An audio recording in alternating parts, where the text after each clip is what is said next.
Hi everyone, let me ask you to imagine something. You wake up one morning in your hometown, but instead of unusual peace and quiet, the streets are packed with tourists. Prices have gone up, the cafes are full of people taking selfies. The place you love most feels like someone else's playground. This isn't just a bad dream. It's a daily reality for people in cities like Venice, Barcelona, and Kyoto. In fact, The Guardian reported in 2019 that Venice's population had fallen below 50,000 for the first time in history because locals could no longer afford to live there. We often hear how tourism brings jobs, business, cultural exchange, but when it's not managed well, it causes more harm than good. And that's what we call it over-tourism.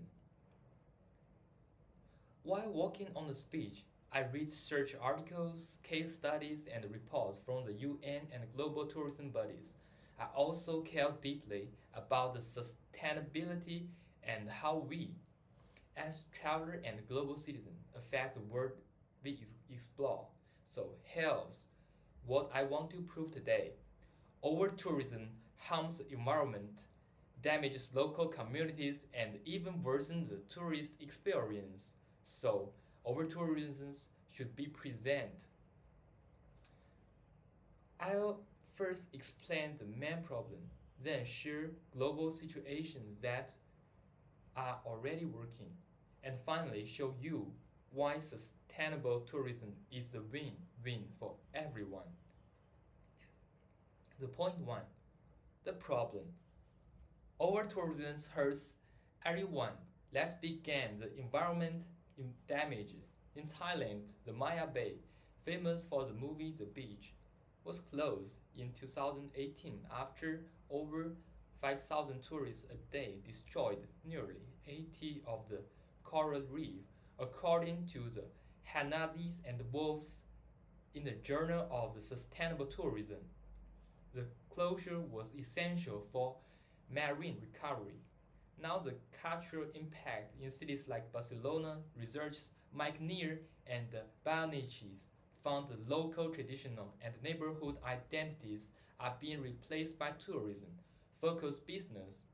Authentic life is disappearing, replaced by souvenir shops and themed cafes. And economically, the damage is more than you think.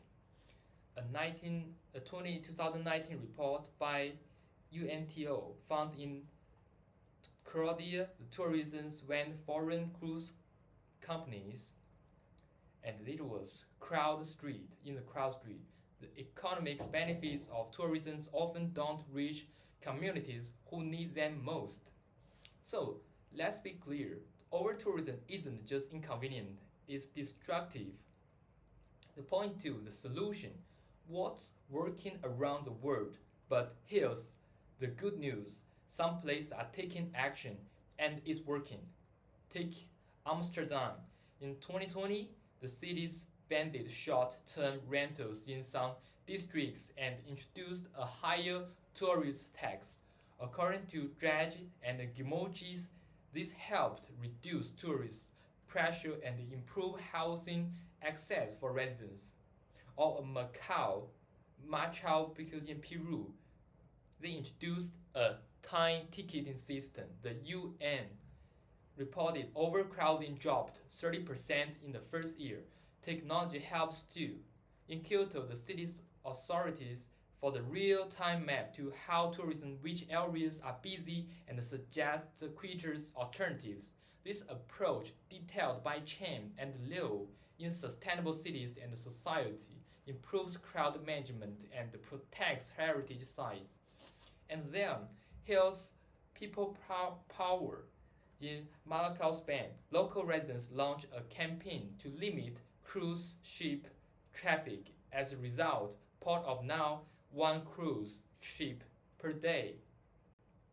So, it shows the power of grassroots tourism reform.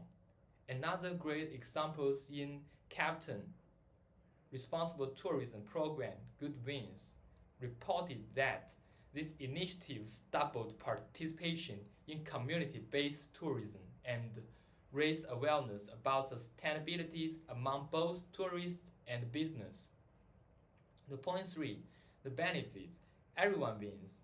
So what happened when we reduce over-tourism? First, local feels empowered again. After Venice banned the cruise ship from the city center, the World Economic Forum 2023 reported an increase in local participations in city life with small cultural markets and less noise. Second, the tourists have better experience. A 219 study in tourism management showed the travelers report higher satisfaction in less crowd destination, especially when they engage with the local culture instead of just checking off the famous sites. Third, it saves money. Iceland, a small environmental fee on tourists was used to fund hiking trail maintenance and green energy. According to the Ecological Economics 2020, this helped reduce long-term infrastructure costs by 25%. Finally, it built global responsibility.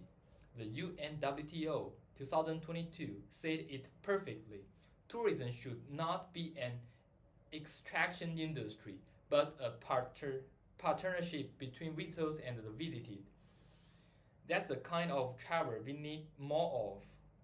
So, for the conclusion, we've seen how over-tourism harms the environment, the local culture, and economies. We look at the solutions, the government rules, technology, community, activism that already worked. And we've seen the benefits: cleaner cities, better trips, stronger communities. So, what can you do? Travel in the off-season, support local business, respect cultural space, share what you learn about sustainable travel, advocate for change because your voice matters. Let me leave you with this. In 2019, the Venice locals hung signs from their balconies that read, "Tourists go home, we live here." That wasn't anger, it was heartbreak. Let's make sure the place we love to visit don't stop being home for someone else. Thank you so much.